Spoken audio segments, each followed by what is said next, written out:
106.3 FM, The Source.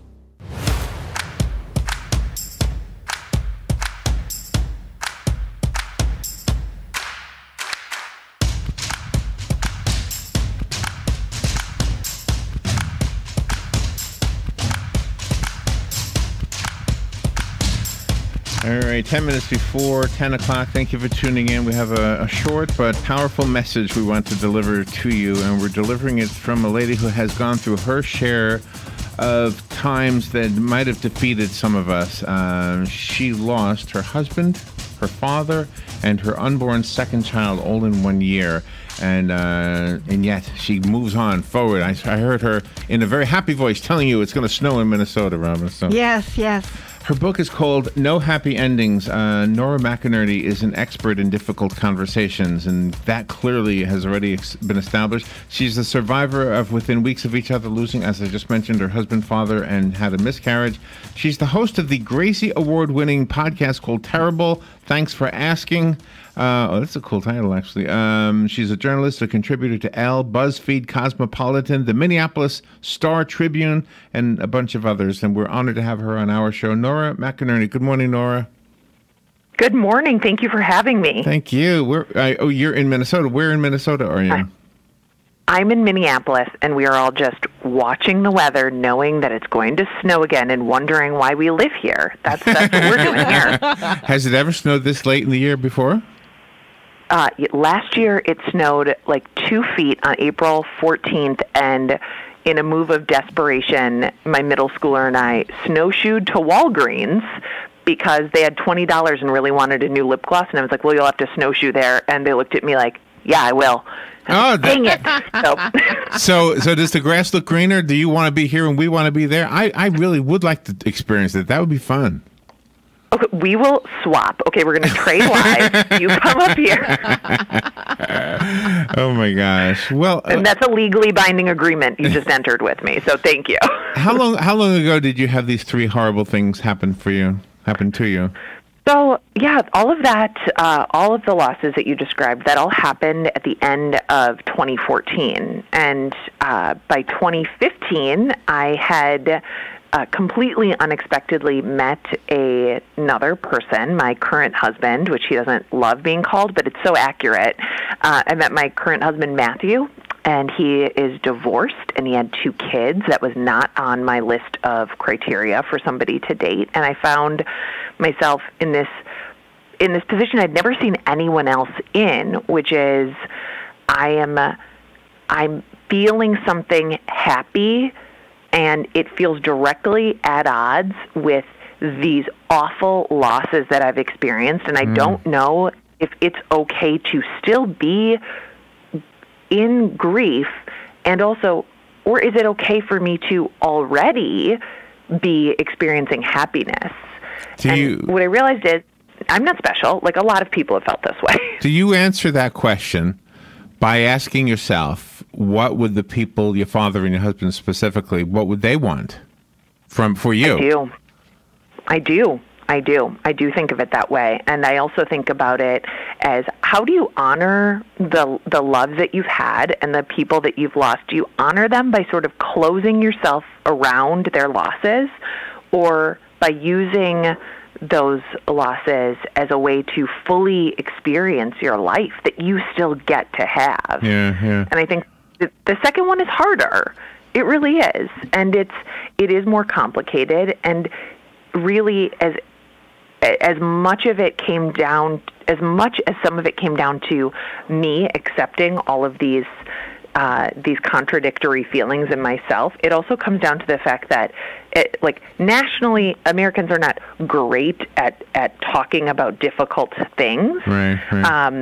And that we do kind of tend to think of grief as its own distinct period of time, when in reality it's like a long-term condition.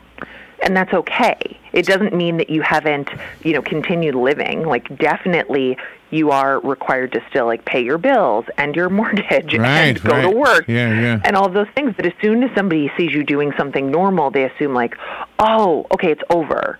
Thank goodness. When really it's just sort of shifted to a different part of your brain and a different part of your experience. Yeah. Did your spiritual beliefs, your religious beliefs before these three things happened prepare you for them, or did they change because of them, or both?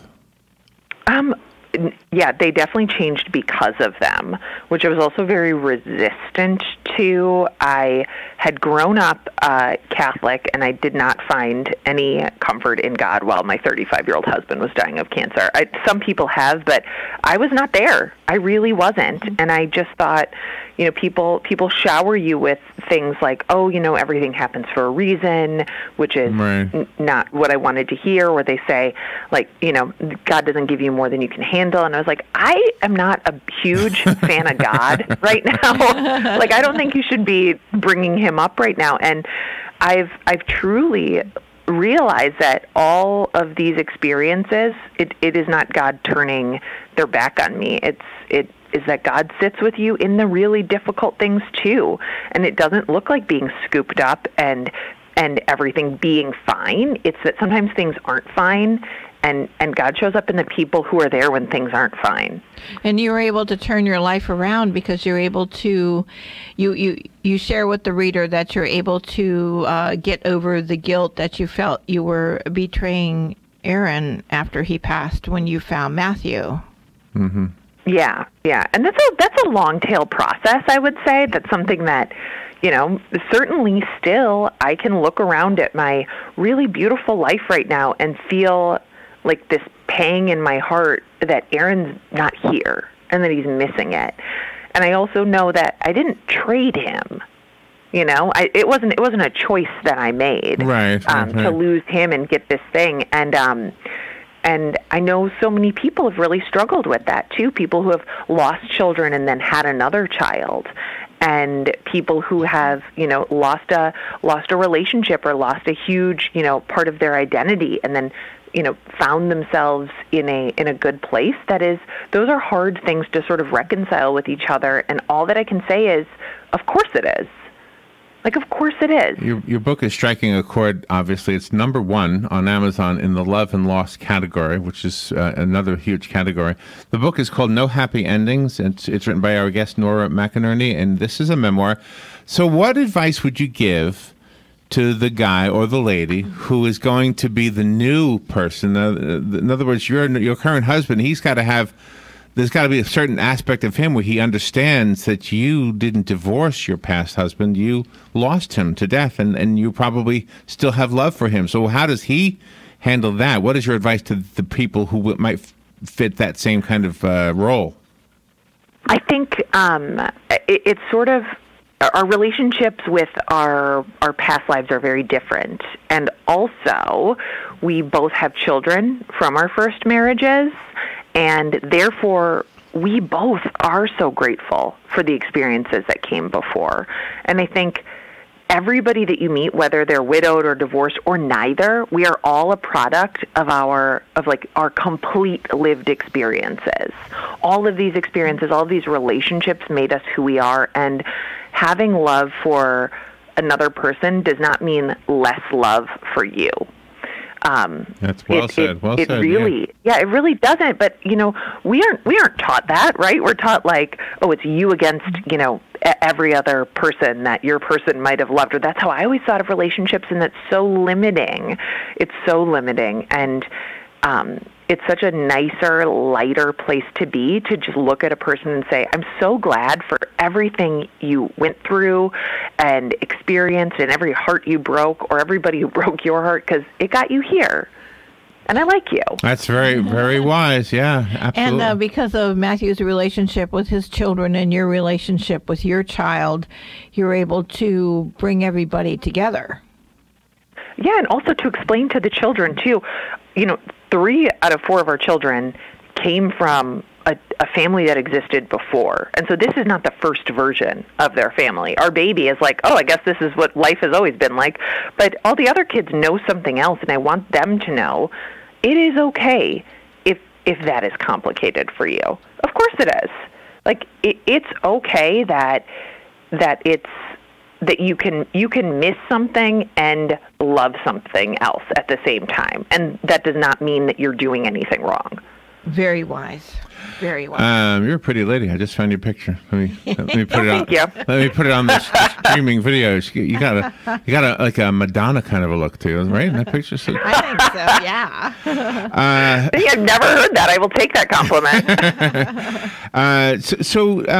Do you think the book is helped you? Do you think writing the book and reliving some of the things that you cover in the book actually? The word closure is always a difficult word because I don't know that it means the same thing for everybody. But did it provide some kind of a closure for you?